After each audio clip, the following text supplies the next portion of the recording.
கிறிஸ்துவுக்குள் பிரியமான அன்பு சகோதர சகோதரிகள் யாவருக்கும் என் அருமை ஆண்டவரும் உலக இரட்சகருமாகிய எம்பெருமான் இயேசுவின் ஈடு இணையில்லா நாமத்தினாலே நான் உங்களை இந்த புது வருடத்திலே 3ஆம் நாளிலே 3ஆம் தேதியிலே நான் உங்களை சந்திப்பதில் மகிழ்ச்சி அடைகிறேன். இந்த நாளிலும் கூட கர்த்தர் நம்மோடு இடைப்பட்டதான ஒரு வார்த்தையை நாம் வாசிக்க கேட்கப் போகிறோம். ஏசாயா 54ஆம் அதிகாரத்திலே கடைசி வசனத்தை நான் வாசிக்கிறேன். உனக்கு விரோதமாய் உருவாக்கப்படும் எந்த ஆயுதமும் வாய்க்காதே போகும். உனக்கு விரோதமாய் நியாயத்தில் எழும்பும் எந்த நாவையும் நீ குற்றப்படுத்துவாய்.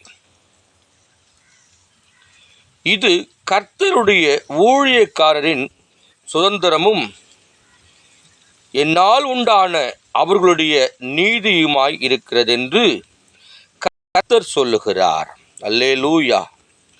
எனக்கு அருமையான தேவ ஜனங்களே, 2025ஆம் வருஷத்திலே உங்களுக்கு விரோதமாக எத்தனை கூட்டங்கள் எழும்பி இருந்தாலும் அவைகள் ஒன்றும் உங்களை சேதப்படுத்த மாட்டாது என்று கர்த்தர் சொல்லுகிறார். இதை நீங்கள் 2025ஆம் வருஷம் முதல் நீங்கள் பட்ட துயரம், வேதனைகள், கண்ணீர், கடன் பிரச்சனையிலிருந்து, பொல்லாத மனிதரின் கூட்டத்தாரிலிருந்து, பொல்லாத நாவுகள் உங்களுக்கு விரோதமாய் செயல்பட்டு இருந்தாலும் அதை என் அப்பன் இயேசு கிறிஸ்து உங்களுக்கு வாய்க்காது என்று சொல்லுகிற ஒரு காரியம். நன்றாய் நீங்கள் யோசித்து பார்க்க வேண்டும்.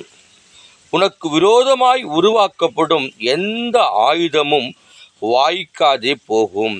உனக்கு விரோதமாய் நியாயத்தில் எழும்பும் எந்த நாவையும் நீ குற்றப்படுத்துவாய்.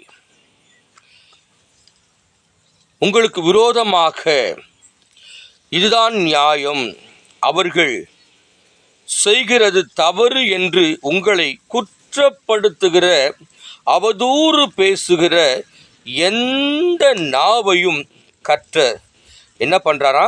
குற்றப்படுத்துவாய். இது கர்த்தருடைய ஊழியக்காரரின் சுதந்திரம். ஊழியக்காரர்களுக்கு கர்த்தர் கொடுக்கிறதான சுதந்திரமான ஒரு வார்த்தை. என்னால் உண்டான அவர்களுடைய நீதியுமாயிருக்கிறது என்று கர்த்தர் சொல்லுகிறார். இதிலே டிஃப்ரெண்டான ஒரு காரியத்தை கர்த்தர் நமக்கு சொல்லுகிறார்.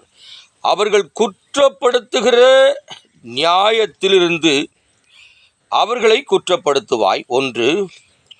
இரண்டாவது காரியம், இது ஊழியக்காரரின் சுதந்திரமும் என்னால் உண்டான அவர்களுடைய நீதியுமாய் இருக்கிறது.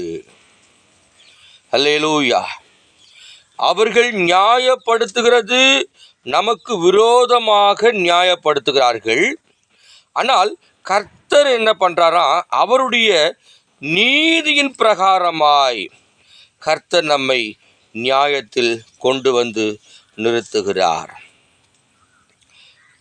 போன வருஷம் நீங்கள் பயந்த காரியங்கள் ஒன்றும் உங்களுக்கு நேரிடாது பிரியமானவர்களே. ஐயா, நான் போன வருஷமெல்லாம் கடன் பிரச்சனையில் இருந்தேன். என்னுடைய கடனை எப்படி கொடுப்பேன் என்று நான் அழுத நிலையிலே இருந்தேன்.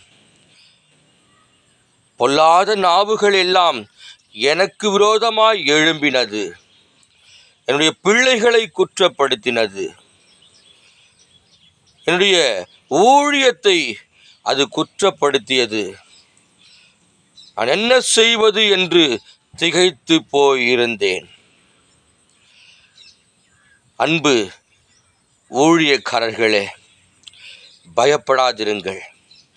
உங்களுக்கு விரோதமாக எழும்புகிற எந்த நாவையும் கர்த்தர் உங்கள் மூலமாக அவைகளை குற்றப்படுத்துவார். பயந்துராதீங்க. தைரியமாக கர்த்தருக்கு முன்பாக உண்மையும் உத்தமமான ஊழியத்தை நீங்கள் செய்வீர்கள் என்று சொன்னால் நிச்சயமாகவே கர்த்தர் உங்களை அவர் ஆசீர்வதித்து உங்களுடைய பேரை பெருமைப்படுத்துவார். நீங்கள் இந்த 2026 வருஷத்திலே ஆசீர்வாதமாய் இருப்பீர்கள். பிசாசு அவர்கள் மூலமாக சில குற்றங்களை நம்மீது வைத்திருக்கலாம். ஆனால் அந்த குற்றங்களை எல்லாம் நம்மீது சுமத்தாமல் அவைகளை அவர் நியாயத்திலே அதை கொண்டு வருகிறார். நாம் ஊழியம் செய்வது பிசாசுக்கு பிடிக்காது. ஒரு நாளும் அவைகளை ஏற்றுக்கொள்ள மாட்டான். வேதம் வாசிக்க வேண்டாம், ஜெபிக்க வேண்டாம், பிரசங்கிக்க வேண்டாம், ஊழியத்திற்கு செல்ல வேண்டாம், படுத்துக்கொண்டு நித்திரை செய் என்றுதான் நம்மை சுகமாய் அவன் தூக்கத்தை கொடுக்கிறவனாயிருக்கிறான். ஆனால் கர்த்தருக்கு நாம் ஊழியம் செய்தோம் என்று சொன்னால் கர்த்தர் நமக்கு சுதந்திரமாக எல்லாவற்றையும் அவர் கொடுத்து தீரும் மட்டும் அவருடைய கிருபை நம்மை விட்டு ஒரு நாளும் விலகாதிருக்கும். ஜெபிக்கலாமா? கண்களை மூடுங்க. கடந்த வருஷத்தை எல்லாம் மறந்துருங்க. இது புதிய வருஷம், கர்த்தர் நமக்காக கொடுத்த வருஷம் என்று நாம் சந்தோஷமாக ஏற்றுக்கொண்டு இந்த 3ஆம் நாளிலே நாம் தொடர்ந்து கர்த்தரை நோக்கி நாம் விண்ணப்பம் பண்ணுவோம்.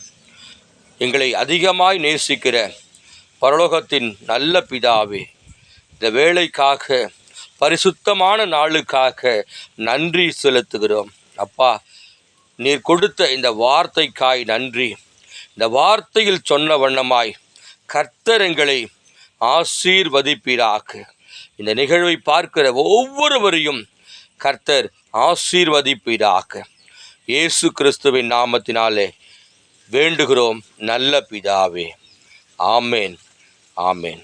அன்புக்குரியோரே, பயந்துராதீங்க.